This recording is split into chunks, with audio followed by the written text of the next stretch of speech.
കഞ്ഞിക്കുഴി വില്ലേജിലെ പട്ടയ നടപടികൾ അട്ടിമറിക്കുവാൻ ഉദ്യോഗസ്ഥ ലോബികൾ പരിസ്ഥിതി സംഘടനയ്ക്കും വനം വകുപ്പിനും ഒത്താശ ചെയ്യുന്നെന്ന ആരോപണവുമായി ആദിവാസി ഊരുമൂപ്പൻ രംഗത്ത്.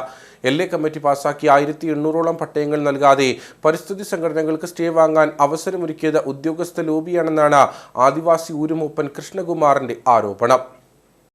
കഞ്ഞിക്കുഴി വാഴത്തോപ്പ് വില്ലേജുകളിലെ പട്ടയ നടപടികൾ അട്ടിമറിക്കുവാൻ അന്യജില്ലക്കാരായ ഉദ്യോഗസ്ഥ ലോബികൾ ശ്രമിക്കുന്നെന്ന ആരോപണമാണ് ശക്തമായിരിക്കുന്നത്.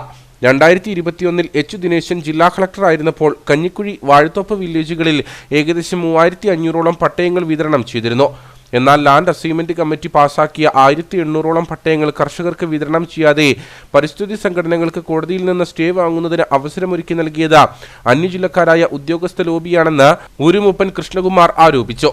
കഞ്ഞിക്കുഴി വില്ലേജിലെ പട്ടയ നടപടികൾ പരിസ്ഥിതി സംഘടനകൾക്ക് വേണ്ടി അട്ടിമറിച്ചുകൊണ്ട് ഏതാണ്ട് 1000 ചില്ലുവാനം പട്ടയങ്ങൾ കൊടുക്കാനുള്ള നടപടികൾ പൂർത്തീകരിച്ച് വെച്ചിട്ട് ആ പട്ടയ നടപടികൾ കഞ്ഞിക്കുഴി വില്ലേജ് കൊടുക്കാതെ ആദിവാസികളുടെ പട്ടയം പോലും ഫോറസ്റ്റുകാർക്കും സപ്പോർട്ട് ചെയ്തുകൊണ്ട് ഈ പട്ടയ നടപടികൾ അട്ടിമറിക്കുന്ന ഒരു സംവിധാനമാണ് ഗവൺമെൻറ് ഉദ്യോഗസ്ഥന്മാരുടെ ഭാഗത്തു നിന്നും പരിസ്ഥിതി സംഘടന ഭാഗത്തു നിന്നും നടത്തിക്കൊണ്ടിരിക്കുന്നതെന്നാണ് ഉരുമപ്പെടുന്ന നിലയിൽ എനിക്ക് മനസ്സിലാക്കാൻ കഴിഞ്ഞിട്ടുള്ളത്. നിരന്തരം ഓഫീസുകൾ കയറി ഇറങ്ങുമ്പോൾ ഫയലുകൾ എല്ലാം റെഡിയായിട്ടുണ്ട്, അടുത്ത മാസം അല്ല അതിൻ്റെ പിന്നത്തെ മാസം എന്ന് പറഞ്ഞ് നീട്ടി വിട്ടിട്ട് ഹൈക്കോടതി ഉത്തരവുണ്ടായിട്ട് പോലും ഈ പട്ടയ നടപടികൾക്ക് ഈ സ്റ്റേയ്ക്ക് ഒരു പരിഹാരം ഉണ്ടാക്കി കഞ്ഞിക്കുഴി വില്ലേജിലെ പട്ടയ നടപടികളായ കൊടുക്കാൻ ഗവൺമെൻറ് അടിയന്തരമായും ഇതിന് ശ്രദ്ധ ചെലുത്തിയില്ലെങ്കിൽ ഞങ്ങൾക്ക് കളക്ടറേറ്റിൻ്റെ പടിക്കൽ നിരാഹാര സമരം ആരംഭിക്കേണ്ടി വരുമെന്നാണ് എനിക്ക് പറയാനുള്ളത്.